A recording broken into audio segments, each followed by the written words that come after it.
Hello दोस्तों, स्वागत है आप सबों का आपके अपने यूट्यूब चैनल सक्सेस क्लासेस में। दोस्तों आज के वीडियो में हम लोग क्लास 10 मैथ के चैप्टर है दो चर वाले रैखिक युग्म समीकरण। ठीक है, तो रैखिक युग्म समीकरण से पहले ये समझते हैं कि चर क्या होता है। ठीक है, तो चर उस संख्या को कहते हैं जिसका मान जो है ना बदलते रहता है। चर उस संख्या को कहेंगे जिसका मान बदलते रहता है। अगर आप लोग डेफिनेशन लिखना चाहे तो साथ साथ लिख सकते हैं चर लिख करके। चर किसके कहेंगे? तो वह संख्या जिसका मान क्या होगा, बदलते रहेगा, उसे हम लोग चर कहेंगे। फॉर एग्जाम्पल जैसे कि x है ना, किसी भी संख्या को अगर मान लो हम लोग कोई प्रश्न सॉल्व करते हैं तो उसमें x मान लेते हैं तो x का मान किसी में आ जाता है 2। फिर जैसे ही दूसरा प्रश्न सॉल्व करते हैं तो उसमें 2 के अलावा कुछ और आ जाता है। मतलब क्या होता है कि x का मान बदलते रहता है हमेशा। ठीक, उसी तरह से किसी प्रश्न को सॉल्व करने के लिए y मानते हैं। ठीक है, तो हर एक प्रश्न में y का मान अलग अलग आ जाता है, यानी कि ये सब क्या है, चर है। ठीक है, उसी तरह से a b c, ठीक, ये सब क्या है, चर संख्या है। मतलब वह संख्या जिसका मान बार बार बदलते रहता है उसे क्या कहेंगे, चर कहेंगे। ठीक है, चलिए अब उसके बाद समीकरण युग्म, समीकरण युग्म के बारे में समझते हैं। समीकरण युग्म मतलब समीकरण एक होता है जैसे x square plus b x plus c. ठीक है, इस तरह से समीकरण हो जाएगा। युग्म मतलब जोड़ा, मतलब समीकरण का इसमें 2 जोड़ा होगा। ठीक है, समीकरण युग्म मतलब दो चर वाले रैखिक युग्म समीकरण किसे कहते हैं? तो ऐसा समीकरण जिसमें 2 चर का मान हो। ठीक है, ऐसा समीकरण जिसमें 2 चर का मान हो उसे बोलेंगे क्या, 2 चर वाले रैखिक युग्म समीकरण। फॉर एग्जाम्पल इसका सामान्य रूप समझते हैं कि दो चर वाले रैखिक युग्म समीकरण होता है, उसका समान रूप किस प्रकार होगा। देखिए दो चर वाले रैखिक युग्म समीकरण होगा, उसका समान रूप कुछ इस प्रकार होगा जैसे a1 पर power x a1x plus b1y plus c1 बराबर 0। ठीक है, ये क्या है, एक समीकरण है। हम लोग क्या पढ़ रहे हैं, 2 चर वाले रैखिक युग्म समीकरण। देखो चर का मान 2 गो है ना, x y, ये क्या चर संख्या है। ठीक है, a b c का जगह कुछ ना कुछ मान रखेंगे, 1 2 3 कुछ भी। ठीक है, लेकिन x और y क्या है, ये चर है, इसका मान क्या होगा, हमेशा बदलते रहेगा। तो 2 चर वाले रैखिक युग्म समीकरण मतलब क्या हुआ, ऐसा समीकरण युग्म जिसमें 2 चर का मान हो। तो एगो हम लोग का समीकरण हो गया, इसमें चर का मान क्या है, x और y, 2 चर का मान हो गया। ठीक है, लेकिन युग्म मतलब जोड़ा चाहिए तो और भी चाहिए एगो, तो a2x plus b2y plus c2 बराबर 0 है ना। 2 समीकरण युग्म हो गया, एक समीकरण ये हो गया। ठीक है, इसको हम लोग समीकरण 1 मान सकते हैं, इसको क्या करेंगे, समीकरण 2 मानेंगे। तो ऐसा समीकरण युग्म जिसमें 2 चर का मान होगा। देखिए एक समीकरण ये हो गया, दूसरा समीकरण ये हो गया। अब दोनों में क्या होगा, 2 चर का मान होना चाहिए। यहाँ है 1 2 1 2 है ना। ठीक है, अब रही बात ABC का जगह कुछ ना कुछ मान कर देंगे। ठीक, तो 2 चर वाले रैखिक युग्म समीकरण का क्या हुआ, ये सामान्य रूप हुआ। ठीक, तो 2 चर वाले रैखिक युग्म जो समीकरण होता है, इसको सोल्व करने के लिए, इसको हल करने के लिए 5 विधि है। 2 चर वाले रैखिक युग्म समीकरण को हल करने के लिए 5 विधि है। क्या क्या 5 विधि? तो सबसे पहले इसका जो हल करने का विधि होता है, 2 चर वाले रैखिक समीकरण युग्म को हल करने की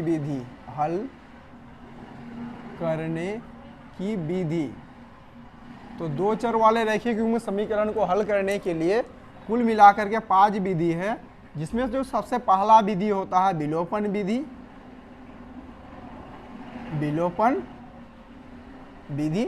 देखिए विलोपन विधि का दूसरा नाम होता है लुप्तीकरण विधि। ठीक है, विलोपन विधि या लुप्तीकरण विधि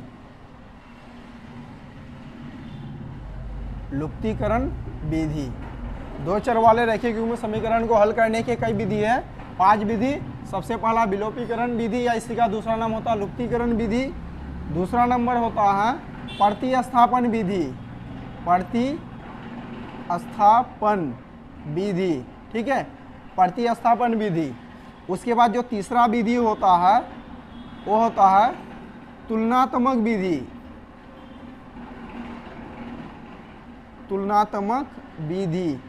ठीक, जो कि हम लोग का सिलेबस में नहीं है, इस तरह से हम लोग सॉल्व कर सकते हैं। ठीक है, चौथा होता है ग्राफीय विधि, ठीक है, जिसमें हम लोग ग्राफ वगैरह बनाते हैं, ठीक। उसके बाद एक पांचवा विधि होता है वज्र गुणनखंड विधि, वज्र गुणनखंड विधि। तो ये दो चर वाले रैखिक युग्म समीकरण को हल करने के लिए ये 5 प्रकार का विधि होता है, ठीक है। विलोपन विधि या लुप्तीकरण विधि इसको कहते हैं। दूसरा होता है प्रतिस्थापन विधि, तुलनात्मक विधि, ग्राफीय विधि और वज्र गुणनखंड विधि। देखिए एग्जाम के लिए जो आपका इंपॉर्टेंट होगा वो आपका विलोपन विधि, प्रतिस्थापन विधि और ग्राफीय विधि। ये 3 विधि सबसे ज़्यादा इंपॉर्टेंट है एग्जाम के लिए, ठीक है। बिहार बोर्ड का एग्जाम के लिए 3 विधि काफ़ी इंपॉर्टेंट है, विलोपन विधि, प्रतिस्थापन विधि और ग्राफीय विधि, ठीक। वज्र गुणनखंड विधि का प्रयोग हम लोग तभी करेंगे, ये थोड़ा टेढ़ा होता है, ठीक है। तो वज्र गुणनखंड विधि का हम लोग प्रयोग तभी करेंगे जब हमसे क्वेश्चन स्पेशली कहे कि आप ये जो समीकरण दिया हुआ है इसको वज्र गुणनखंड विधि से हल करें, तभी ये वज्र गुणनखंड विधि का प्रयोग करना है। अन्यथा आप क्या करेंगे हम लोग इनमें से जो विधि जो हल्का लगे, ठीक है, विलोपन विधि, प्रतिस्थापन विधि, तुलनात्मक विधि या ग्राफीय विधि। हाँ, ग्राफीय विधि का भी प्रयोग तभी होगा जब आपको प्रश्न कहे ग्राफ बनाने के लिए। ग्राफीय विधि का प्रयोग तभी करना है जब हमें प्रश्न कहे ग्राफ बनाने के लिए, तभी ग्राफीय विधि का प्रयोग करेंगे। अन्यथा अगर प्रश्न कुछ नहीं कहता है, आपको 2 समीकरण दिया हुआ इस प्रकार का, ठीक है, 2 समीकरण दिया हुआ और आपको कहता है हल करने के लिए, तो आप चाहे तो विलोपन विधि लगा सकते हैं, प्रतिस्थापन लगा सकते हैं, तुलना लगा सकते हैं, ठीक है, वज्र गुणनखंड भी लगा सकते हैं, लेकिन ये थोड़ा हार्ड होगा, ठीक। तो इसको छोड़ करके आप ये तीनों विधि में से कोई भी विधि अपना सकते हैं, ठीक। चलिए अब तीनों विधि के अनुसार हम लोग एक समीकरण लेते हैं, 2 चर वाला 2 समीकरण लेते हैं, ठीक है। अब उन दोनों समीकरण को इन 5 विधि से हल करके देखते हैं, ठीक है। चलिए मिटा देते हैं यहाँ तक। चलिए क्वेश्चन लेते हैं।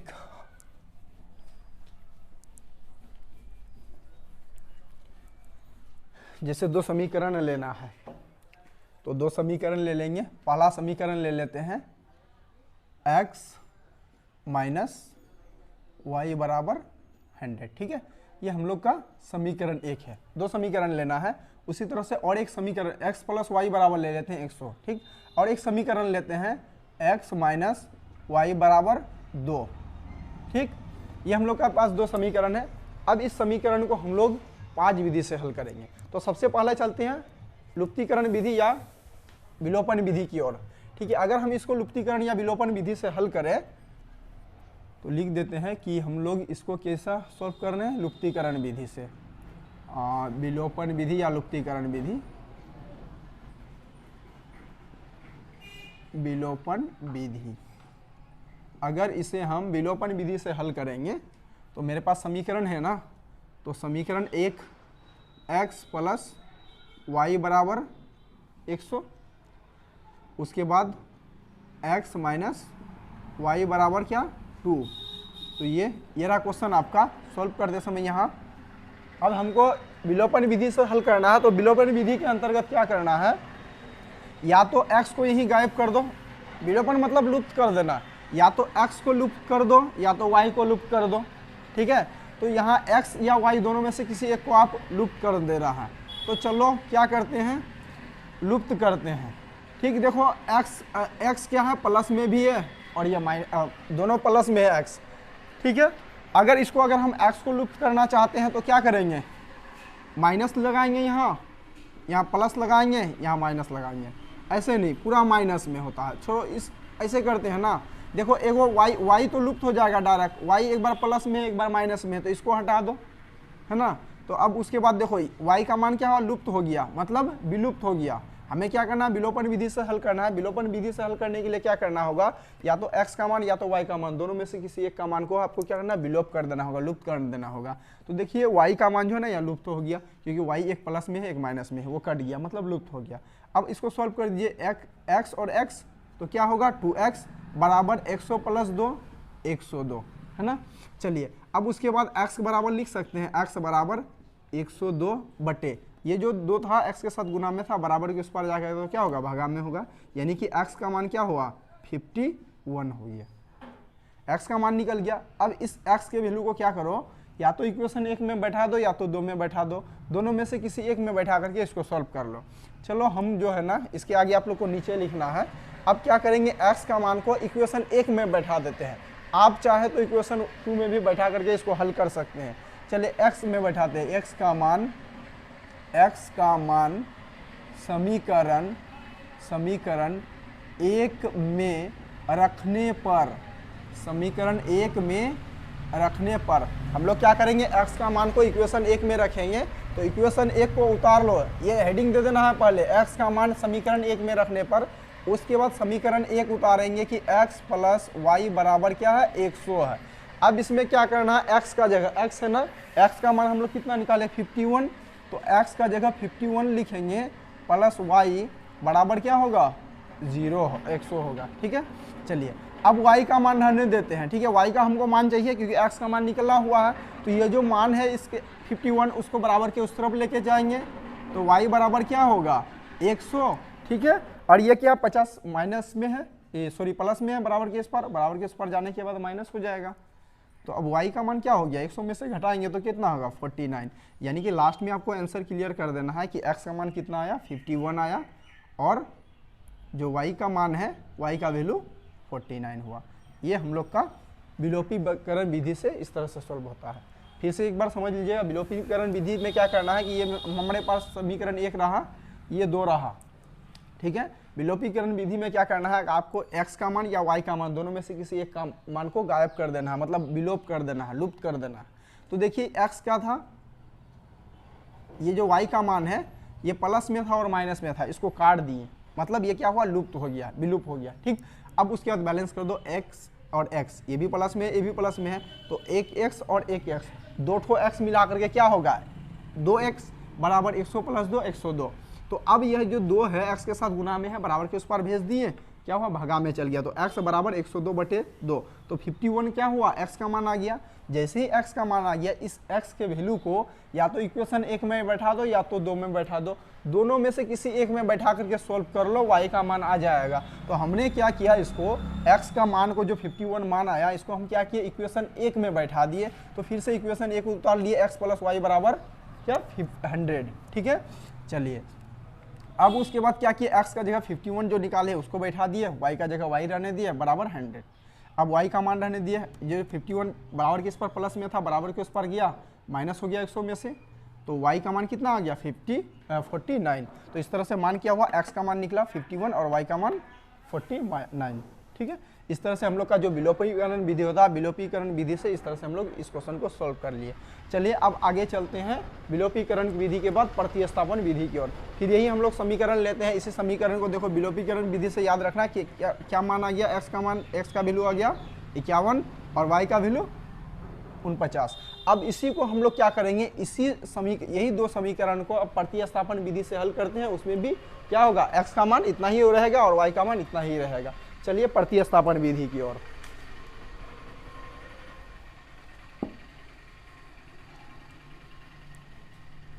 अब प्रतिस्थापन विधि से इतना ही वैल्यू आएगा। ठीक, देखिए प्रतिस्थापन विधि से अब इसको सॉल्व करेंगे, ये y का वैल्यू, प्रतिस्थापन विधि, प्रतिस्थापन विधि। चलिए अब प्रतिस्थापन विधि के अंतर्गत हम लोग सॉल्व करेंगे। क्वेश्चन कई बार आता है एग्जाम में, प्रतिस्थापन विधि के अनुसार इसको सॉल्व करें। ठीक है, कुछ समीकरण दिया हुआ रहेगा। देखिए प्रतिस्थापन विधि के अंतर्गत हम लोग क्या करेंगे, ये हमारे पास ये क्वेश्चन है, उतार लेते हैं। x प्लस वाई बराबर क्या है 100 है ना, ये इक्वेशन एक मान लो इसको, और x माइनस वाई बराबर 2, इसको क्या करेंगे इक्वेशन 2 मान लेंगे। अब इसे हम लोग को क्या करना है, प्रतिस्थापन विधि से हल करना है। देखो प्रतिस्थापन विधि से हल करते समय क्या करना है आपको कि समीकरण एक या दो को पकड़ो, दोनों में से किसी एक को लेते हैं। चलो समीकरण एक से ही शुरुआत करते हैं कि समीकरण एक को लेंगे और समीकरण एक में x का वैल्यू निकाल लेंगे। अब प्रतिस्थापन विधि के अंतर्गत ये दो हमारे पास समीकरण है। अब इसको हल कैसे करेंगे, तो लिखेंगे समीकरण एक से, समीकरण एक से, तो समीकरण एक क्या है, x प्लस वाई बराबर 100 है ना। अब इसमें हमको क्या करना है, या तो इस समीकरण को x का वैल्यू में कन्वर्ट कर देना है या तो y का वैल्यू में कन्वर्ट कर देना। मतलब ये हुआ कि अगर हम x का मान रखते हैं तो y को उस तरफ भेज देंगे, या तो फिर y का मान अगर रखते हैं तो x को उस तरफ भेज देंगे। चलो हम क्या करते हैं, x का मान रहने देते हैं और जो y है बराबर के इस पर क्या प्लस है, बराबर के उस पर इसको भेज देंगे। तो बराबर के इस पर 100 है, पहले नोट कर लिए। अब y बराबर के इस पर क्या था, प्लस में था, बराबर के इस पर क्या होगा, माइनस में होगा। तो इसको हम लोग क्या करेंगे, समीकरण 3 मान लेंगे, है ना। समीकरण 3 मान लेंगे। कैसे किए, प्रतिस्थापन विधि से हल कर रहे हैं तो क्या करेंगे, इक्वेशन 1 को पकड़ेंगे। इसमें क्या करना है, x या y दोनों में से एक का मान निकाल लेना है।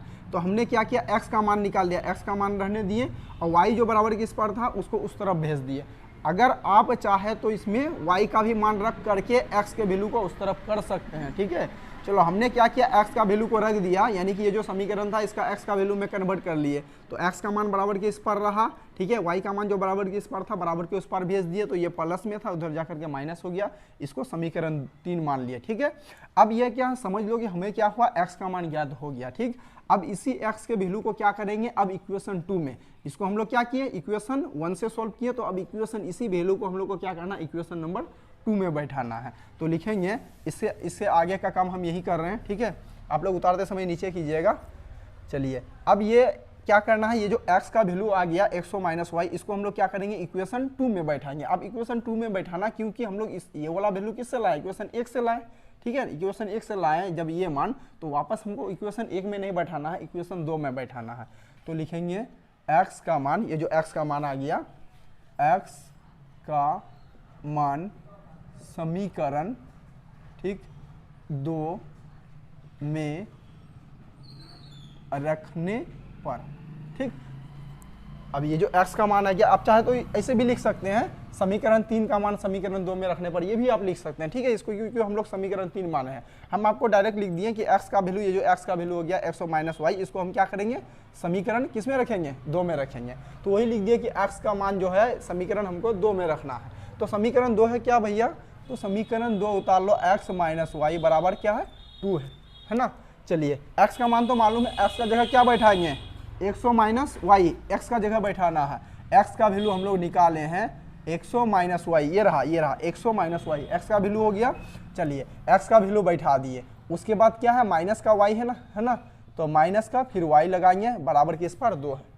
कैसे किए, x का मान निकाले हैं ना 100 माइनस वाई, तो x का जगह क्या किए, ये देखो 100 माइनस वाई कर दिए, माइनस का चिन्ह था, माइनस का चिन्ह दिए, y का मान था, y का मान बैठा दिए, बराबर के इस पर 2। अब इसको सोल्व करते हैं। देखिए एगो माइनस वाई और एगो माइनस वाई, तो क्या होगा, 2 गो माइनस वाई हो जाएगा, 2 गो माइनस वाई, है ना। चलिए बराबर के इस पर क्या है, 2 रहने दिए। अब ये जो 100 बराबर के इस पर क्या था, प्लस में था, अगर हम उस पर लेके जाएंगे तो क्या होगा, ये माइनस में हो जाएगा, ठीक।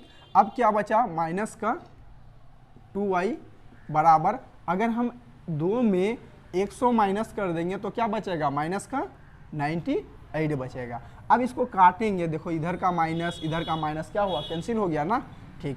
अब क्या बचा, अब बचा क्या, 2y बराबर 98, है ना। अब क्या करेंगे, y का मान निकालना है, तो 2 को उस तरफ भेज देंगे, तो 2 इस तरफ क्या है, गुना में है, बराबर के उस पर जाकर के क्या होगा, भाग में हो जाएगा।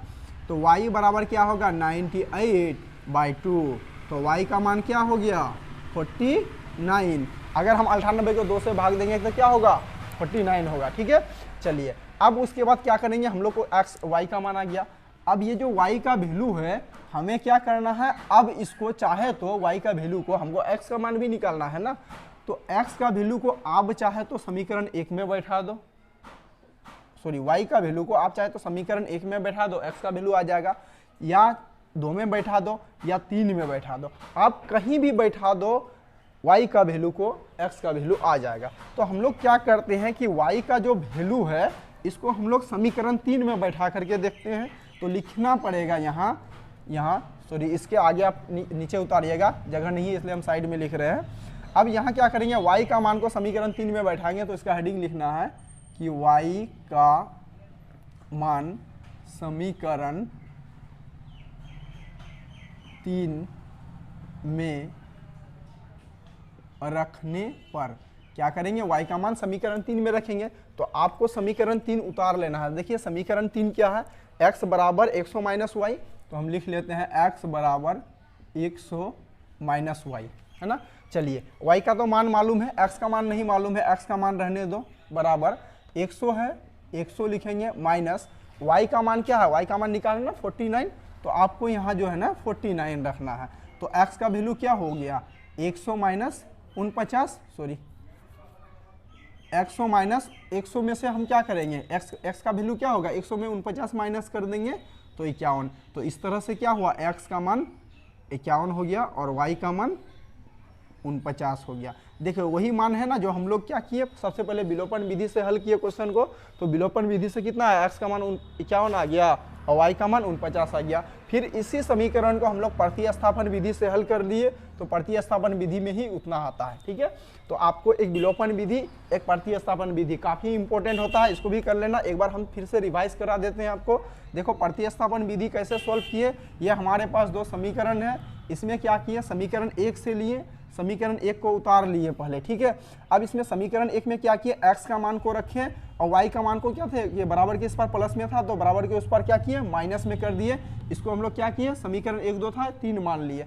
अब क्या करेंगे, ये जो समीकरण 3 का मान है यानी x का मान है, इसको हम लोग समीकरण 2 में बैठाएंगे। तो उसी को नोट किए हैं कि x का मान समीकरण 2 में रखने पर, तो समीकरण 2 मेरे पास क्या था, x माइनस वाई बराबर 2, तो x माइनस वाई बराबर 2। अब देखिए x का जगह क्या बैठाएंगे, तो x का जगह देखिए 100 माइनस वाई है ना, तो हम क्या किए x का जगह 100 माइनस वाई बैठा दिए, ठीक है। 100 माइनस वाई, अब x का वैल्यू हो गया ये, अब उसके बाद माइनस का y है, माइनस का y बैठा दिए, 2 था 2 नोट कर लिए। अब इसको सॉल्व करेंगे, अब इसको सॉल्व करना है तो क्या होगा, तो ऐसे आपको समझाने के लिए इसको किए, इसको हटा देते हैं। देखो एक माइनस वाई और माइनस वाई, ठीक है, क्या होगा माइनस वाई माइनस माइनस क्या होगा जुड़ेगा, तो हम क्या किए एक वाई और एक वाई, 2 वाई कर दिए। माइनस माइनस जुड़ेगा लेकिन चिन्ह तो माइनस का ही रहेगा ना, तो माइनस का चिन्ह बैठा दिए। यानी ऐसे समझो एगो वाई और एगो वाई, के go why 2 go why, minus में है तो माइनस में, ठीक है। चलिए 2 बराबर के इस पर था 2 रहने दिए। अब ये जो 100 बराबर के इस पार क्या था, ये प्लस में था, बराबर के उस पार लेके गए, इसको हम माइनस कर दिए, ठीक है। चलिए उसके आगे क्या कर दिए, यहाँ ध्यान देना कि माइनस का 2y है तो माइनस का 2y रहने दिए। अब 2 में 100 घटा दिए तो माइनस का 98 हुआ। अब इधर ही एगो माइनस, इधर भी एगो माइनस, क्या किए काट दिए, ठीक है। तो क्या बचा 2y बराबर 98। अब y का मान कैसे निकालेंगे, तो 2 इधर गुना में था, बराबर के उस पर भगा में भेज दिए तो 49 हो गया y का मान। इस तरह से y का मान आने के बाद इसी y के मान को हम लोग क्या किया समीकरण 3 में बैठा दिए, क्योंकि हमें x का भी मान ज्ञात करना है, इस वजह से क्या किया y का मान समीकरण 3 में बैठा दिए। तो समीकरण 3 क्या है, x बराबर 100 माइनस वाई, लिख दिए यहाँ कि y का मान समीकरण 3 में रखने पर, तो x बराबर 100 माइनस वाई, तो x का मान क्या होगा 100, y का मान कितना निकाले 49 बैठा दिए, x का भी मान आ गया इस तरह से। तो अब तक हम लोग 2 विधि सीख लिए, एक विलोपन विधि, दूसरा प्रतिस्थापन विधि, ठीक है। चलिए आगे अब समझते हैं ग्राफीय विधि से कैसे इसको हल करें। उससे पहले तुलनात्मक विधि वाला सीख लेते हैं, ठीक है। पहले प्रतिस्थापन विलोपन विधि सीखे, फिर प्रतिस्थापन विधि सीख लिए। अब सीखते हैं इसी समीकरण को तुलनात्मक अगर विधि से हल करेंगे तो उसमें इतना मान आएगा, ठीक है। ये जो समीकरण है 3 2 चर वाले रैखिक समीकरण को सोल्व करने के लिए 5 विधि आपको बताया, जिसमें से हम 2 विधि कर लिए। सबसे पहले विलोपन विधि किए, प्रतिस्थापन विधि की, अब तुलनात्मक विधि कर लेंगे, ठीक। चलिए मिटा लेते हैं, स्क्रीनशॉट लेना चाहे तो ले ले। चलिए अब आते हैं तुलनात्मक विधि में।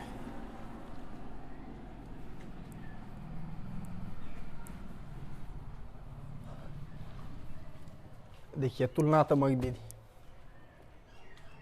तुलनात्मक विधि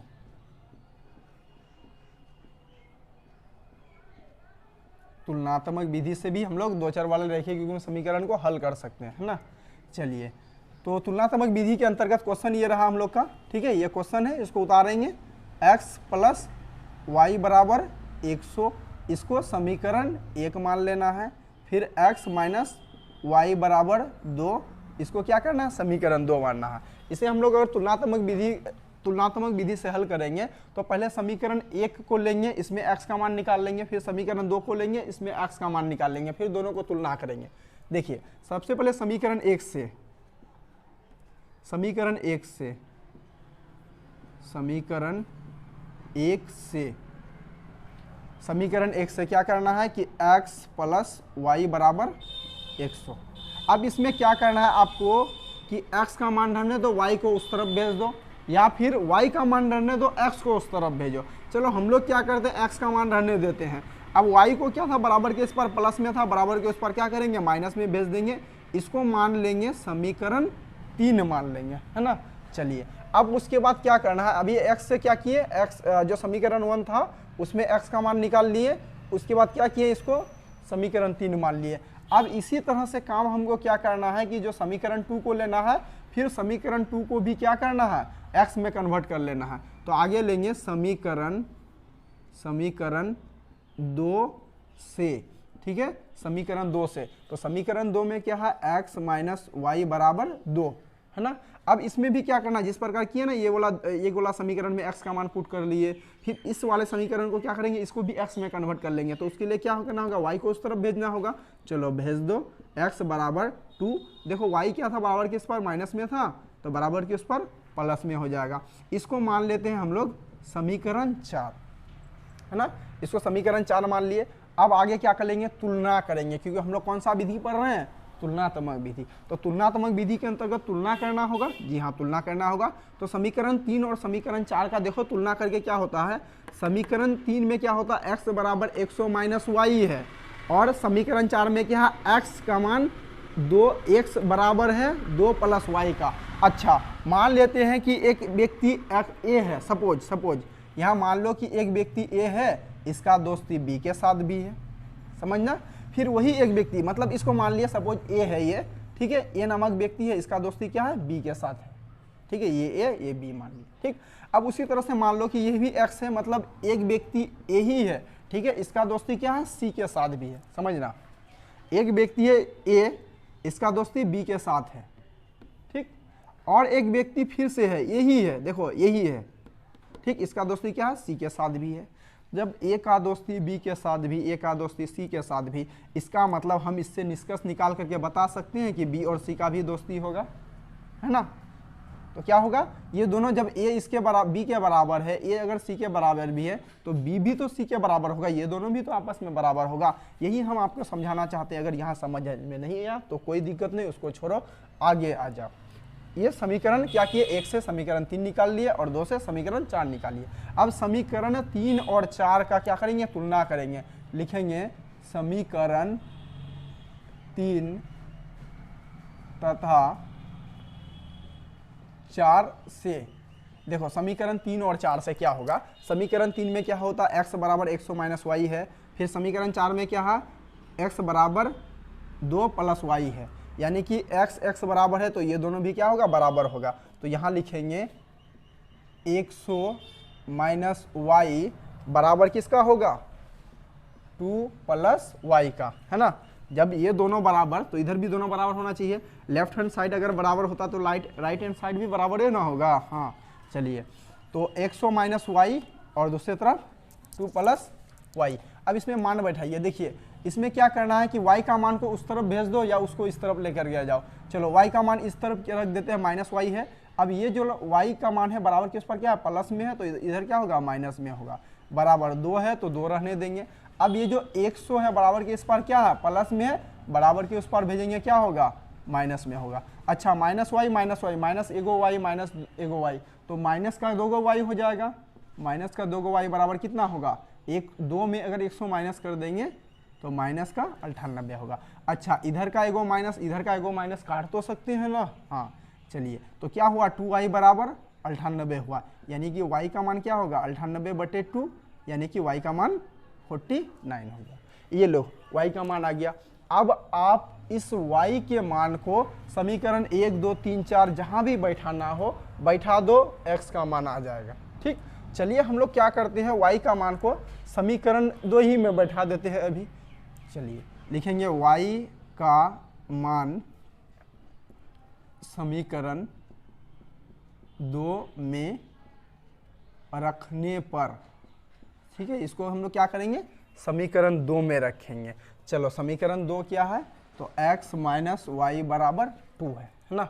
चलिए x का मान तो नहीं मालूम है, y का मान माइनस y का जगह क्या बोलेंगे, देखो y का जगह कितना निकाले 49 निकाले, तो 49 बराबर 2, तो x बराबर क्या होगा 49 बराबर के इस पार प्लस में है तो बराबर के उस पार लेके आएंगे, तो 2 तो 2 रहेगा ही, बराबर के इस पार से बराबर के उस पार जाएगा, माइनस है तो क्या होगा प्लस हो जाएगा, यानी कि x का मान कितना हो गया 51 हो गया। इस तरह से लास्ट में आंसर दिखा देंगे कि x का मान कितना निकाले 51 निकाले और जो y का मान है ये 49 निकला। देखिए हम लोग अब तुलनात्मक विधि से भी हल किए, प्रतिस्थापन विधि से हल किए, विलोपन विधि से हल किए, तीनों में x बराबर 51 और y बराबर 49 ही आता है। ठीक है, चलिए तो तुलनात्मक विधि कैसे बना लिए समझ में आया। और एक बार समझिए तुलनात्मक विधि में क्या किए, पहले ये हमारे पास क्वेश्चन रहा, इसका समीकरण पहले वाले वैल्यू को समीकरण 1 दूसरे वाले को समीकरण 2 मान लिए। अब क्या किए समीकरण 1 से स्टार्ट किए, तो समीकरण 1 को उतार लिए x प्लस वाई बराबर 100। अब इसको x में कन्वर्ट करना है तो x का मान रखने दिए और y का मान उस तरफ लेके चले गए हैं 100 माइनस वाई, तो ये हमारे पास क्या हुआ समीकरण 3 हो गया। अब उसके बाद क्या करेंगे समीकरण 2 को पकड़ेंगे, क्या है x माइनस वाई बराबर 2। अब इसमें भी x का मान निकाल लेना है। ठीक है, x का मान जैसे यहाँ कन्वर्ट किया ना, समीकरण 1 को x का वैल्यू में कन्वर्ट कर लिए, ठीक उसी तरह से समीकरण 2 को x का वैल्यू में कन्वर्ट करना है, तो x को रहने देंगे, y का मान जो बराबर के इस पर माइनस में था बराबर के इस पर प्लस में चल गया, ये समीकरण 4। अब समीकरण 3 और 4 का हम लोग क्या करेंगे तुलना करेंगे, तो लिखेंगे समीकरण 3 और 4 से क्या हुआ समीकरण 3 और 4 से, तो समीकरण 3 में देखना x बराबर 100 माइनस वाई और समीकरण 4 में देखना x बराबर 100 प्लस वाई, यानी x का वैल्यू इतना के बराबर है और x का वैल्यू इतना के बराबर है, x बराबर, तो ये दोनों भी क्या होगा बराबर होगा, है ना। तो 100 प्लस 100 माइनस वाई और बराबर होगा किसका 2 प्लस वाई। अब इन दोनों को सोल्व किया, माइनस का y था रहने दिए, अब ये जो y बराबर के इस पर माइनस प्लस में था बराबर के इस पर खींच लेकर क्या हुआ माइनस में हो गया, 2 था बराबर के इस पर रहने दिए। अब ये जो 100 बराबर के इस पर प्लस में था माइनस में चल गया, अच्छा एगो x 2x हो गया माइनस में। ठीक है, 2 में 100 माइनस कर देंगे तो माइनस का 98, इधर माइनस दोनों तरफ काट दिए, बचा क्या 2y बराबर 98, तो y का मान कितना हुआ 49। अब क्या करेंगे y का वैल्यू हो गया निकल गया। अब इसको क्या करेंगे समीकरण हम क्या किए 1 2 3 4 कहीं भी आप बैठा सकते हैं, तो हमने क्या किया समीकरण 2 में बैठा दिया, तो लिखिए y का मान समीकरण 2 में रखने पर, तो समीकरण 2 क्या है x माइनस वाई बराबर 2। ठीक है, तो x का मान रहने दिए नहीं मालूम, y का मान मालूम था 49 बैठा दिए बराबर 2, तो x बराबर क्या हुआ 2 था रहने दिए। अब बराबर के इस पर क्या था ये माइनस में था 49, बराबर के उस पर भेज दिए प्लस में हो गया, दोनों को जोड़ दिए 51, इस तरह से ये हो गया। तो ये हम लोग का 3 विधि हो गया, सबसे पहले विलोपन विधि, फिर प्रतिस्थापन विधि और तुलनात्मक विधि। तीनों विधि से हम लोग एक ही समीकरण को लेकर के हल किया और तीनों में क्या हुआ एक ही आंसर आया, सेम आ गया। ठीक है, चलो यहीं तक आपका 3 विधि हो गया। अब हम समीकरण के अनेक हल होने की शर्तें, देखिए समीकरण का जो सामान्य रूप होगा कुछ इस प्रकार होता है, a1x plus b1y plus c1 बराबर 0, फिर a2x plus b2y plus c2 बराबर 0, है ना, ये समीकरण का सामान्य रूप हुआ। अब हल होने की शर्तें क्या है, देखिए कोई भी समीकरण जो होता है ना उसका 3 प्रकार का हल होता है। सबसे पहला हम लोग जानेंगे एक हल होने की शर्तें, एक हल होने की शर्तें, कब कौन सा समीकरण का एक हल होगा, तो ऐसा समीकरण युग्म, एक हल होने की शर्तें क्या है, तो ऐसा समीकरण युग्म जिसमें ऐसा समीकरण युग्म जिसमें a1 बटे a2 बराबर नहीं होगा, देखो बराबर लिख करके काट दिया, मतलब बराबर नहीं होगा b1 बटे b2 का। ऐसा समीकरण युग्म जिसमें a1 बटे a2 बराबर नहीं होगा b1 बटे b2 का, तो इस प्रकार के समीकरण का क्या होगा एक ही हल होगा, एक ही हल होगा। और इसका आपको ऑब्जेक्टिव पूछता है कि इस प्रकार का जो समीकरण होता है, जिस समीकरण का a1 बटे a2 बराबर नहीं होता b1 बटे b2, ये किस प्रकार का रैखिक युग्म है, तो लिखना अविरोधी, अविरोधी युग्म है, ये अविरोधी युग्म है। ठीक, अविरोधी युग्म। फिर इसका और एक ऑब्जेक्टिव पूछा जा सकता है कि जब a1 बटे a2 बराबर नहीं होता b1 बटे b2, तो इसका ग्राफ किस प्रकार का बनता है, तो इसका ग्राफ बनेगा प्रतिच्छेदी, प्रतिच्छेदी। ठीक है, प्रतिच्छेदी। ठीक, प्रतिच्छेदी कहने का मतलब कुछ इस प्रकार का इसका ग्राफ बनेगा, जैसे ये एक्स अक्ष है, ये वाई अक्ष है, इसका ग्राफ क्या होगा, इस तरह से एक दूसरे को क्या करेगा, कहीं ना कहीं कट कर देगा, है ना, एक दूसरे को काटेगा।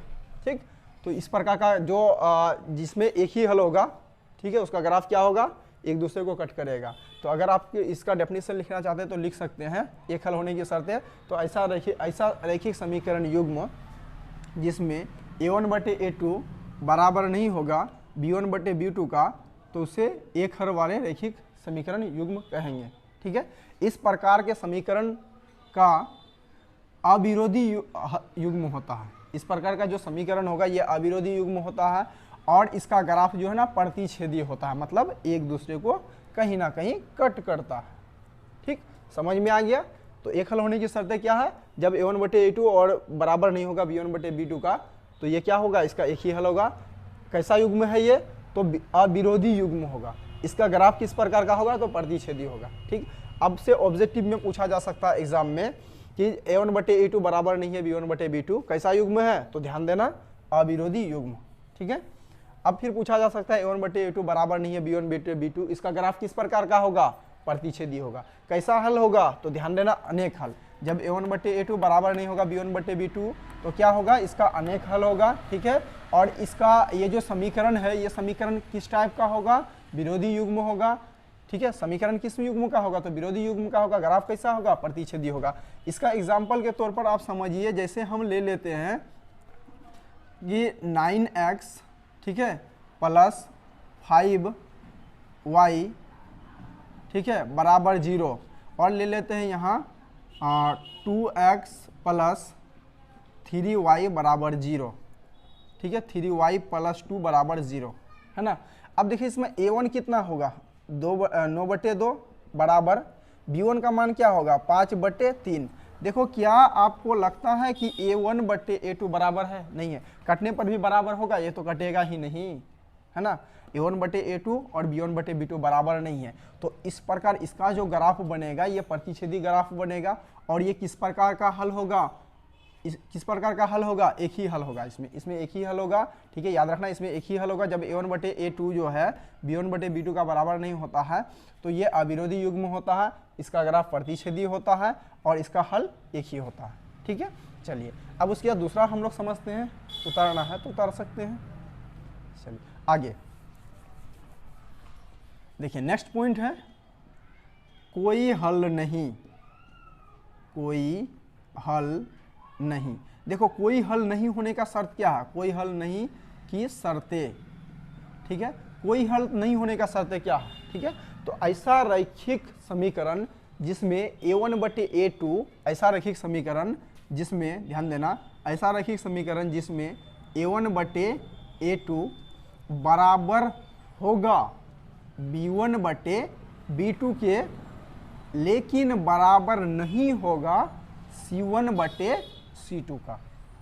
ठीक है, अनेक हल होने का शर्त क्या है, तो ऐसा समीकरण युग्म जिसमें a1/a2 बराबर होगा b1/b2 का, लेकिन बराबर नहीं होगा c1/c2 का, तो इस प्रकार के रैखिक समीकरण को क्या कहेंगे, अनेक हल वाले रैखिक समीकरण। यानी इसका अनेक हल बोलते हैं, कोई हल नहीं, इसका कोई हल नहीं होगा। अब इसका पूछता है कि ये किस प्रकार का युग्म है, मतलब ये जो रैखिक समीकरण युग्म है ये किस प्रकार का युग्म है, तो याद रखना विरोधी, वो अविरोधी था ये, तो ये विरोधी, विरोधी। ठीक है, विरोधी युग्म। और एक चीज पूछा जा सकता है कि इसका जो ग्राफ होता है, इसका कोई a1/a2 बराबर b1/b2 लेकिन बराबर नहीं है c1/c2, इसका ग्राफ किस प्रकार का होता है, तो ध्यान रखना समांतर। समांतर, देखिए समांतर कहने का मतलब ये हुआ, जैसे इस टाइप इसका ये ग्राफ हो गया x y। ठीक है, समांतर कहने का मतलब ये हुआ कि इसका जो ग्राफ है ना कुछ इस प्रकार जाएगा। लो इस प्रकार देखो समांतर जा रहा ना, ये पहला समीकरण के लिए, ये दूसरा समीकरण के लिए, कहीं एक दूसरे को कट नहीं करेगा, है ना। तो ये हो गया इसका अनेक, कोई हल नहीं। तो ऐसा रैखिक समीकरण युग्म, ऐसा रैखिक समीकरण जिसमें a1/a2 बराबर होगा b1/b2 का, लेकिन बराबर नहीं होगा c1/c2 का, तो इसे क्या कहेंगे, कोई हल नहीं। ठीक है, इसका युग्म कैसा होगा ऐसे समीकरण का, जब a1/a2 बराबर b1/b2 लेकिन बराबर नहीं c1/c2, तो इसका रैखिक युग्म किस प्रकार का होगा, तो विरोधी युग्म होगा। और इसका ग्राफ किस प्रकार का होगा, समांतर होगा। ठीक है, ये इस तरह से समांतर होगा, कहीं भी एक दूसरे को कट नहीं करेगा। ठीक, चलिए उसके बाद आगे हम लोग समझते हैं तीसरा वाला। तीसरा कंडीशन है अनेक हल होने की शर्तें, है ना। चलिए अनेक हल होने की शर्तें समझते हैं। तो ऐसा रैखिक समीकरण जिसमें a1/a2 बराबर होगा b1/b2 के और फिर से बराबर होगा c1/c2 का। तो ऐसा रैखिक समीकरण युग्म जिसमें a1/a2 बराबर b1/b2 और बराबर होगा c1/c2 के, तो इसका क्या होगा, अपरिमित रूप से अनेक हल होगा। अब पूछा जा सकता है कि जब a1/a2 बराबर होगा b1/b2 बराबर होगा c1/c2 का, तो ये किस प्रकार का युग्म है। तो ध्यान रखना, आश्रित युग्म क्या होगा, आश्रित युग्म होगा। ठीक है, आश्रित युग्म होगा। और इसका ग्राफ किस प्रकार का होगा, समपाती। अच्छा, समपाती का मतलब क्या होता है, तो समपाती मतलब एक दूसरे पर चढ़ा हुआ, जैसे इस प्रकार का ग्राफ होगा उसका, मान लो इस प्रकार हो रहा है, तो ये पहला समीकरण के लिए यही ग्राफ है और दूसरा समीकरण के लिए यही ग्राफ होता है। मतलब इसका ग्राफ जो है ना एक दूसरे पर चढ़ा हुआ रहेगा अनेक हल होने पर। ठीक, समझ में आया। चलिए एक बार देखिए फिर से एक बार, अनेक हल होने का शर्तें क्या है। तो ये हम लोग का क्या है, सामान्य जो रैखिक युग्म समीकरण है उसका सामान्य रूप है। तो हल होने की शर्तें, ये तीन शर्त हो सकता है। एक हल होने की शर्तें क्या है, जब a1/a2 बराबर होगा b1/b2 का, तो इसको क्या कहेंगे, एक हल होने की शर्तें, एक हल होगा, इस टाइप का समीकरण में एक हल होगा। ठीक है, और इसका ये किस प्रकार का युग्म है। ठीक है, जब a1/a2 बराबर नहीं हो b1/b2 का, तो ये समीकरण जो है ना इसका विरोधी युग्म होगा, अविरोधी युग्म। ठीक है, इसका ग्राफ प्रतिच्छेदी होगा।